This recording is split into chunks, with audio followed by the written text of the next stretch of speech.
प्रश्नावली कितना है, प्रश्नावली आपका 7.3 के हम लोग चैप्टर के नाम बोले तो नियामक ज्यामिति है। 7.3 के हम लोग क्वेश्चन नंबर केमा सोल्व करने जा रहे हैं, दूसरा केमा है जी, दूसरा क्वेश्चन कहता है कि निम्नलिखित में से प्रत्येक में k का मान ज्ञात कीजिए। कौन सी का मान ज्ञात कीजिए, k का मान ज्ञात कीजिए, ताकि तीनों बिंदु क्या हो, संरेखी हो। तीनों बिंदु क्या हो, संरेखी हो। जब संरेखी की चर्चा करता है, देखो 3 बिंदु दिया है, 1 2 3, तो तीनों बिंदु जब संरेखी हो तो इसके लिए हम कहते हैं त्रिभुज का क्षेत्रफल 0 हो जाता है। त्रिभुज का क्षेत्रफल क्या हो जाएगा, 0। यानी हम कहेंगे यहाँ पे अगर आप फिगर भी बनाना चाहते हैं तो बना लीजिए। यहाँ पे डायरेक्ट आप क्या कहोगे, हल कहने के क्रम में आप ऐसे एक त्रिभुज बना सकते हैं। बात समझे।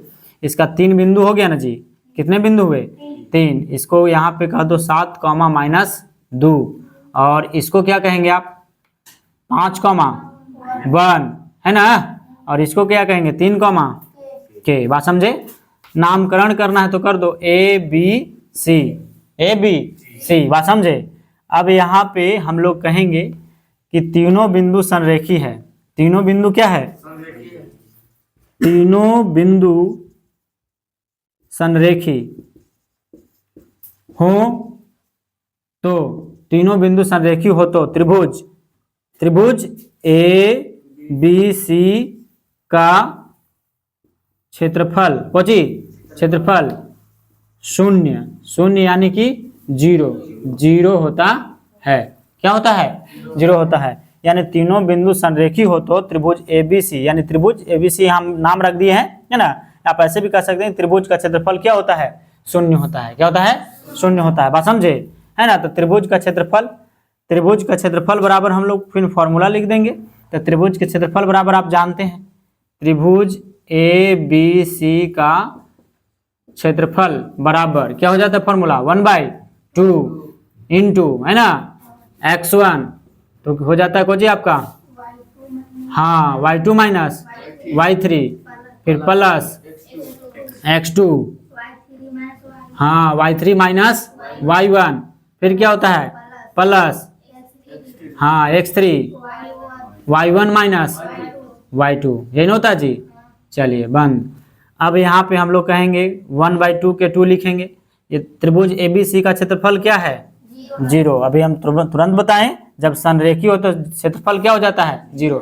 यानी क्षेत्रफल क्या हो गया, 0। बात समझे। 1/2 इंटू x1 बताओ, x1 तो x1 कितना है, 7 है, तो 7 लिखेंगे। बोलो कोई दिक्कत नहीं। फिर y2 तो y2 कितना हो जाएगा, यहाँ पे लिख लेते हैं, आपको आसान पड़ेगा। x1 y1, फिर हो जाता है x2 y2, फिर क्या हो जाता है, हाँ, x3 y3, यही ना।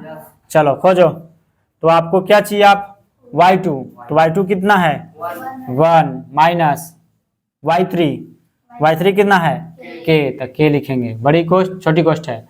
फिर यहाँ पे प्लस का चिन्ह है, प्लस लगाओगे।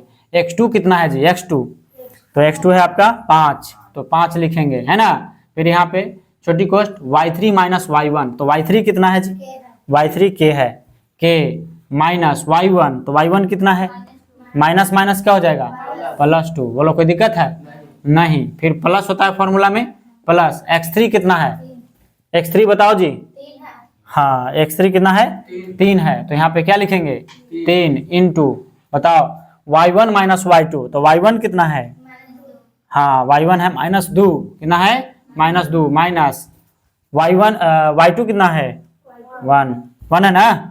चलो ये हो गया आपका बंद। बोलो कोई दिक्कत है रे, बराबर है, आ रहा इधर देखिए, ठीक है। चलिए अब चलो, तो 0 के 0 लिखेंगे। बोलो कोई दिक्कत नहीं। फिर बराबर 1/2, यहाँ बड़ी कोष्ठ, यहाँ 7, यहाँ पर ही अब देखो, सॉरी, इसको क्या कर लो आप, 7 से दोनों में गुना कर लो। ये दोनों का है कि एक जाति नहीं है, तो 7 से 1 में गुना करेंगे 7, और -7 से k में गुना करेंगे 7k, प्लस है तो प्लस 5 से k में गुना करो 5k, और 5 दूनी के 10। ठीक इसी प्रकार से इधर कहोगे तो आप कहोगे कि सर ये कितना हो जाएगा, यहाँ पे हो जाएगा प्लस है तो प्लस लिख दो 3, और ये हो गया आपका गुना, और इधर हो जाएगा कुछ -3, यही ना। और बड़ी कोष्ठ क्या हो जाएगा बंद।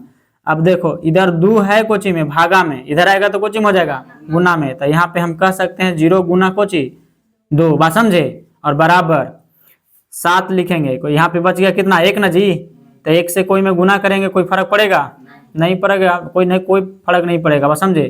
तो यहाँ पे लिखेंगे 7 माइनस, देखो ये दोनों एक जाती है, जो जाती है कैलकुलेशन कर लो आप, तो ये हो जाएगा आपका 10 और 7 कितना हो गया 17, और 7 में से 5 जाएगा तो माइनस 2 के बचेगा, और ये प्लस और ये माइनस क्या हो जाएगा माइनस, और 43 के 9 होगा। चलो तो आप क्या कहोगे, कहोगे कि सर इधर तो हो गया क्या चीज 0 बराबर होगा। अब क्या कहेंगे आप, तो 17 में से 9 जाएगा 8 जी, कितना बच जाएगा 8 माइनस 2 के, यही ना।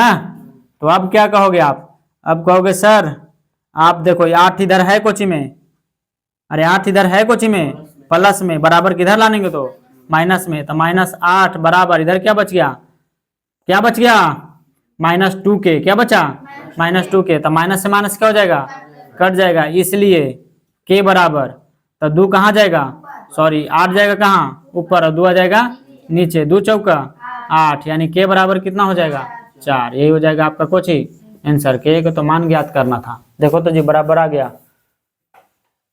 अरे आया कि ना आया।